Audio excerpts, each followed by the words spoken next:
They tell you to follow your heart. They say, express how you feel. They say, honesty is strength, vulnerability is power. But what if it's not? What if everything you've been taught about emotions, every quote you've seen on a coffee mug or shared on social media wasn't just incomplete, but dangerous? See, Niccolo Machiavelli didn't believe that wearing your heart on your sleeve made you brave. He believed it made you predictable. And in a world driven by power, predictability is not a virtue. It's a vulnerability, because when people can read you, they can reach you. And once they can reach you, they can move you, manipulate you, even break you. Think about it. You love someone too loudly. They take you for granted. You forgive too quickly. They hurt you again. You react too fast. They learn exactly how to control you. It's not that feelings are bad.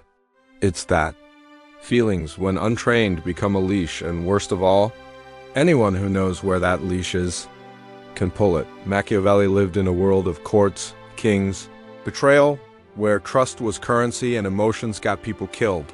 In that world, being emotional wasn't noble, it was naive. Because the moment you let your guard down, someone used that opening to bring you down, and maybe you're thinking, but I'm not in a royal court. True, but today's battles are just as real, they just look different. They happen in your relationships, your workplace, online. People still test your patience, poke your insecurities, and push your buttons not to understand you, but to control you. So here's a question. Who actually benefits when you express everything you feel exactly when you feel it? You, or the person learning how to use your emotions as a map? That's the brutal truth Machiavelli understood. Emotion makes you human. But if you're not careful, it also makes you weak, and no matter how uncomfortable that sounds, admitting it might just be the first step toward becoming untouchable. Let me ask you something. Have you ever opened up to someone? Really opened up thinking you were building trust, only to watch them use your own words against you later? Maybe in an argument, maybe in silence, maybe in a moment where you were most vulnerable. It stings, doesn't it?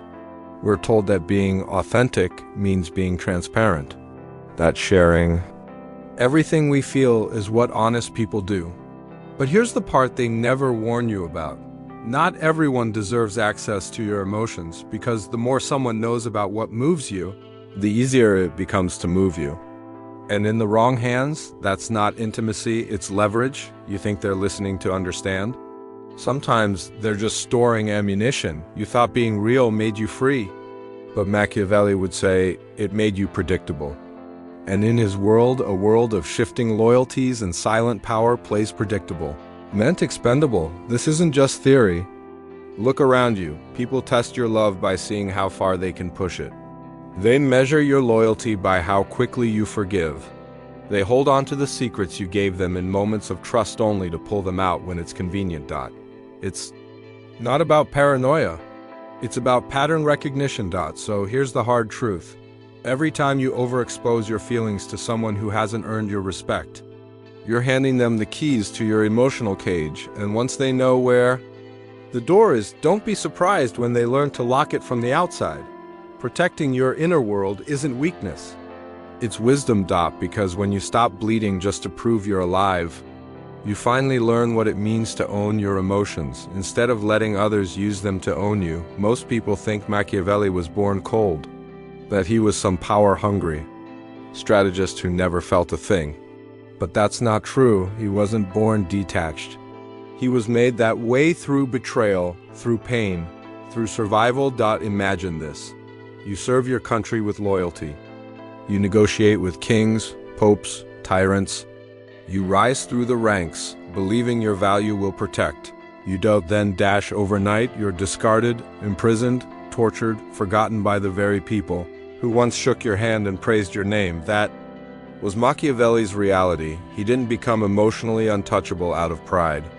He did it because feeling too much had nearly destroyed him, and when he wrote The Prince, it wasn't out of vengeance. It wasn't a bitter man's revenge letter to the world. It was clarity. It was a survival manual written by someone who had seen firsthand how emotions, when left unguarded, used like knives. He didn't sit around asking, "Why did they do this to me?" He asked, "How did I let them?" And that shift from emotional reaction to strategic reflection is where real power is born. See, most of us don't start out guarded either. We start out open, hopeful, trusting. And then life hands us a few gut punches, a betrayal from a friend, a breakup we didn't expect, a job that throws us out without warning. And in those moments, we have a choice. Do we let that pain define us or refine us? Machiavelli chose the latter. He didn't numb himself. He trained himself. He didn't stop feeling. He learned when and how to feel without being ruled by it. So if you've been hurt deeply, don't rush to move on. Study it. Learn from it. Let it forge you into someone the world cannot move so easily next time, because the goal isn't to stop caring. The goal is to care on your own terms, not theirs. There's a common misunderstanding floating around these days. People think emotional intelligence means you feel everything deeply, that you're empathetic to the point of exhaustion, that the more you share your emotions, the more evolved you are. But Machiavelli would shake his head at that. To him, emotional mastery wasn't about feeling more. It was about feeling without being ruled. It's not that he didn't feel anger, sadness, even love. He simply refused to let those emotions hijack his judgment. Real emotional intelligence isn't about expressing everything you feel. It's about knowing what to do with what you feel. When someone compliments you too quickly, is it genuine? Or are they softening you up? When someone makes you feel guilty, are they expressing hurt? Or are they trying to steer your behavior? These are subtle cues. But if you're too busy reacting, you'll miss what they reveal. Machiavelli learned to treat emotion like data, not orders, not commands, just information, raw signals that needed to be observed before acted upon. And when you look at the world through that lens, things start to change. You begin to notice how often people use emotion as a steering wheel. They don't need facts. They just need your reaction. They trigger you, then watch you fall into a script you didn't write. But when you don't respond automatically, when you pause, process, and choose deliberately, you become something rare, a person who cannot be played. Because in a world addicted to emotional overexposure, the one who stays calm becomes the one in control. So next time someone praises you out of nowhere, or shames you subtly to push you a certain way, don't just feel it, study it. Because the person who masters what they feel eventually learns to master what others do too. Let me tell you something most people never learn. Silence isn't weakness. It's a weapon. In a world where everyone rushes to speak, explain, justify, defend, the one who stays quiet becomes the one everyone watches. Think about it. When someone insults you and you don't flinch, they start to wonder, did I go too far? Did it even land? When someone pushes you for an emotional reaction, but you stay still, they get louder, more frantic, more revealing. They start exposing more of themselves, all because you didn't give them what they expected. See, silence does something extraordinary. It shifts the pressure. Most people are addicted to noise because they fear the unknown. And silence? Silence feels like judgment, not because you're judging them, but because they start judging themselves in the void you've left open. Suddenly, their own words echo louder. Their tone sounds harsher, their logic starts to break, and all you did was stay still. That's the power of Machiavellian silence. It's not passive. It's strategic. It's not avoiding conflict. It's redirecting control. Because when you don't react, you introduce uncertainty, and uncertainty breaks patterns. It breaks the script they were counting on. Ever notice how the quietest person in the room often commands the most respect? It's not because they said something brilliant. It's because they said nothing, and everyone else filled in the blanks. That's what silence does. It forces people to wrestle with their own projections. So next time someone tries to provoke you, don't rush to defend your dignity. Don't scramble to explain your side. Just pause, let them fill the air. Let them unravel, because silence, when used with purpose, doesn't just protect your power, it creates it. There's a quiet kind of power most people never reach. Not because they can't, but because the world keeps teaching them the opposite. We live in a time that celebrates emotional exposure. Oversharing is applauded. If you feel it, say it, is the new mantra, and if you don't, you're labeled cold, distant, maybe even heartless. But here's the truth. You're not heartless. You're selective. You're not numb.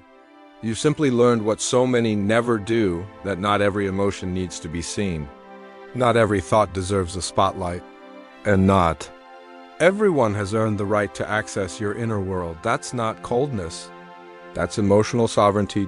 It's the ability to feel deeply and still choose when, how, and if you express it. It's knowing when to speak and when silence says more. It's recognizing the difference between connection and manipulation. See, when people don't understand you, they'll call you distant. When they can't control you, they'll call you detached. But you're not a wall, you're a fortress. And that's not the same thing. Walls are built out of fear. Fortresses are built out of understanding. You're not hiding from the world. You're just not letting everyone in, especially those who come in the name of closeness, but only seek leverage and that kind of discipline. It's rare, it's misunderstood, but it's also what separates those who are constantly pulled by the emotional currents of others and those who have learned to anchor themselves. So if someone ever tells you, you've changed, you don't open up like before, maybe that's true. Maybe you've stopped bleeding for people who only showed up when they smelled blood, and maybe, just maybe, you've finally taken the throne in your own kingdom, and from now on, your emotions serve you, not the other way around. Let me ask you something. Do you ever walked away from a conversation and thought, why did I say that? Why? Did I apologize when I didn't even do anything wrong? If so, you're not alone. Most people are conditioned to react fast, emotionally, automatically. We speak before we process. We apologize just to keep the peace. We explain ourselves to people who were never trying to understand us in the first place. And the result? We hand over control because the moment someone can provoke you, guilt you, or pressure you into over-explaining, they're not just hearing your emotions. They're steering them. That's how emotional control is lost. Not in big dramatic moments, but in tiny reflexes, the knee-jerk, I'm sorry, the overshare that wasn't earned. The endless need to prove you meant well, but here's what. Machiavelli understood: the one who doesn't react doesn't get controlled. He didn't argue. He didn't defend his honor. He didn't need anyone to understand his silence. Why? Because he knew something most people never learn. Needing to be understood is its own kind of cage. When you seek understanding from those who don't value it, you give them power over your peace. You turn their approval into your leash. But when you stop reacting, when you learn to pause, you interrupt the script, you break the cycle. Now they don't know what you're thinking. They don't know what you'll say next. They don't know how to reach you emotionally. And that uncertainty? It unravels their control. Non-reactivity doesn't mean you don't care. It means you care enough about your center to protect it from random storms. So next time someone tries to push you, bait you, or guilt you into dancing to their rhythm, don't argue. Don't perform, just pause, because the one who controls the tempo controls the room. Here's a question most people never ask themselves. When someone tries to provoke you, do you pause or do you perform? Because in that moment when tension is high, when someone cries, yells, accuses, or pleads, you only have two choices. You either become part of the drama, or you become the still point around which the drama spins. And that, right there, is the art. Emotional martial arts. Machiavelli didn't fight every insult. He didn't rush to defend himself. He didn't match emotion with emotion. He paused, not because he was cold, because he was calculating. He understood that the real battle wasn't in the words, it was in the tempo. Whoever controls the tempo controls the room. You see, most people don't know how to handle silence. They feel it like pressure. They mistake it for rejection or guilt or power they don't understand. So they rush to fill it. But the one who pauses, the one who holds steady while everyone else scrambles, that's the one everyone ends up watching. It's like a stage play. The louder actor might grab the audience's attention for a second, but it's the one who holds still, speaks last, and moves with intention. That's who the crowd remembers. That's the Machiavellian way. Not dominance through force, but dominance through stillness. When someone accuses you and you don't react. When someone begs for your attention and you don't flinch. When someone blames you and you don't rush to explain. You're not being passive. You're practicing control, the kind of control that turns emotional chaos into clarity. So, the next time someone throws an emotional punch, don't swing back. Don't flail, just pause. Because in that pause, you're not freezing, you're framing, you're choosing the moment you move, not the moment they try to push you. And when you choose the moment, you choose the outcome. Here's something most people never realize until it's too late. Every emotional reaction is a confession. Every time you flinch, overreact, light up, or shut down, you're telling people exactly where to poke next time. Compliments? Not always kindness. Sometimes it's just a leash with a sugar coating. Silence? It's not always distance. Sometimes it's bait waiting to see if you'll chase. The truth is, people are always watching how you react, and most of them aren't watching to understand. They're watching to calculate. That's why Machiavelli didn't just study people. He studied himself, not to be fake, but to be unreadable. He knew that if people could read his emotions, they could write the next chapter of his story. And he wasn't about to let that happen. So he observed, but never displayed. Because the moment you reveal what matters to you, what excites you, what engages you, what offends you, you give people the exact map they need to manipulate your future. Now, let me be clear, this doesn't mean you stop feeling. It means you stop showing those feelings to people who haven't earned them. It means turning your emotional life from a public broadcast into a private signal system. You don't smile just because someone's flattering you. You don't frown just because someone ignored you. You see it. You log it, you learn from it. But you don't let it move you, at least not publicly, because in the game of power and emotional warfare, stillness is not emptiness, it's control. And when you control what you reveal, you don't just protect your peace, you keep everyone guessing. And in a world where people chase validation like air, the one who remains unreadable becomes unforgettable. Sometimes the loudest voice in the room is the one that says nothing. You ever notice that? The person who doesn't rush to speak, who doesn't over-explain, who listens more than they reveal. Somehow, everyone watches them. Why? Because silence creates space, and that space, people rush to fill it with their assumptions, their insecurities, their imagination. You don't have to judge them. They'll feel judged anyway. You don't need to accuse them. They'll start confessing just to break the tension. That's the power of UNREADABIC. When someone can't read you, they can't control you. And what people can't control, they start to respect or fear. Think about it. Someone criticizes you, and you don't respond. Now they're wondering, did I go too far? Did he not hear me? Or is he planning something I can't see? Someone says something manipulative, and you stay calm. Suddenly, they're second-guessing their move. Silence makes people turn inward. They start analyzing themselves instead of you, and that's leverage. Because most people depend on reactions. They need to know what you're thinking so they can adjust their next move. But when you give them nothing, they start to spiral, trying to read a map that doesn't exist. And the irony? They end up revealing more about themselves than you ever do. That's not mystery for mystery's sake. That's strategic silence. You don't hold back to be cold. You hold back to be clear about your power, your self-control, your detachment from needing to be seen or understood, because at the end of the day, the most dangerous person in the room isn't the one everyone hears. It's the one no one can figure out. There's a version of you, maybe not long ago, that apologized just to keep the peace, that over-explained just to avoid misunderstanding, that tried so hard to be liked, validated, understood. I know that version well. Because most of us start there. We're raised to believe that the quicker we smooth things over, the better. That harmony, even if it comes at the cost of our own truth, is the highest virtue. But here's the problem. Reactiveness is not kindness. It's a trap. When you react to everything, you're no longer acting, you're being played. Your emotions become public property. Your peace depends on someone else's approval. and your worth feels like it's always on trial, but something changes the moment.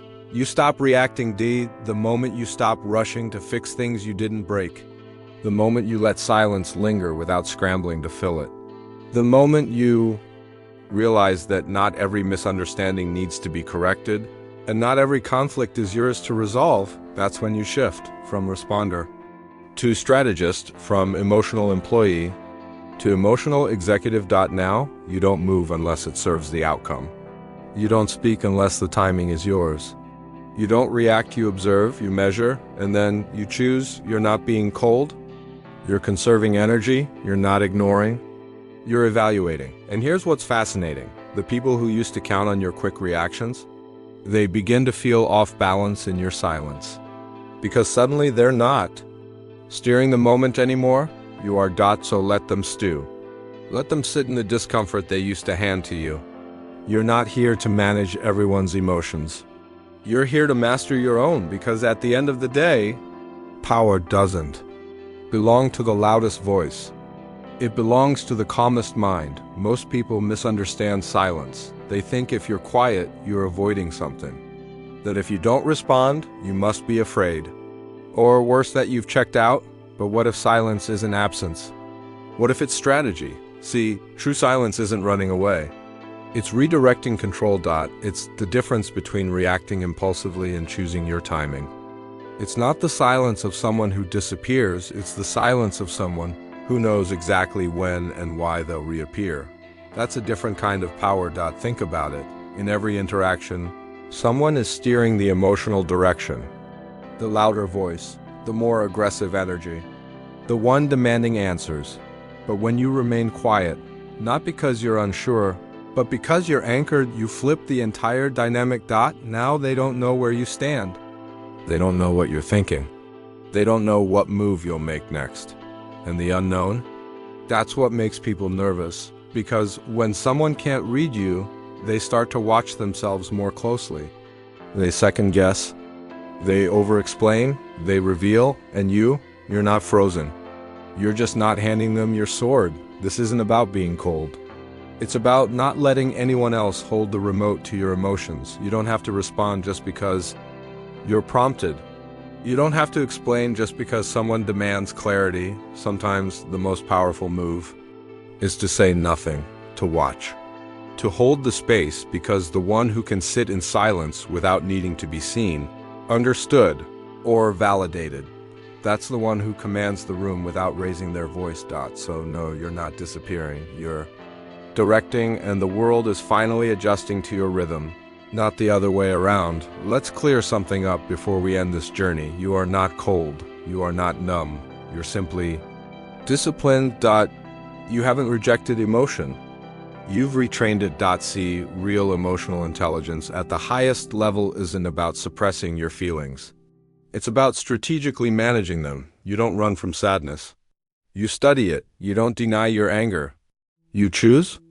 When it serves you, you don't crave being understood. Because now you understand yourself. That's not weakness. That's sovereignty. And that's what Machiavelli knew long before psychology had a name for it. He didn't teach cruelty. He taught control. He taught how to move through a world full of manipulation and betrayal without becoming a puppet. To your own emotions, he believed in clarity, not chaos. And that's the shift you've made. You no longer share your soul with anyone who simply asks. You no longer react just because someone pushes. You no longer bleed just to prove you're alive. You've built something stronger than reaction. You've built presence. Now, people don't listen to you because you speak loudly. They listen because you've become someone who doesn't need to be heard to be felt. And that's emotional mastery. You feel deeply, but you don't leak. You care, but you don't chase. You lead from silence. You protect your clarity. And you move when it matters. You don't live to be understood anymore. You've become the one who is simply watched, quiet, unreadable, and completely in control.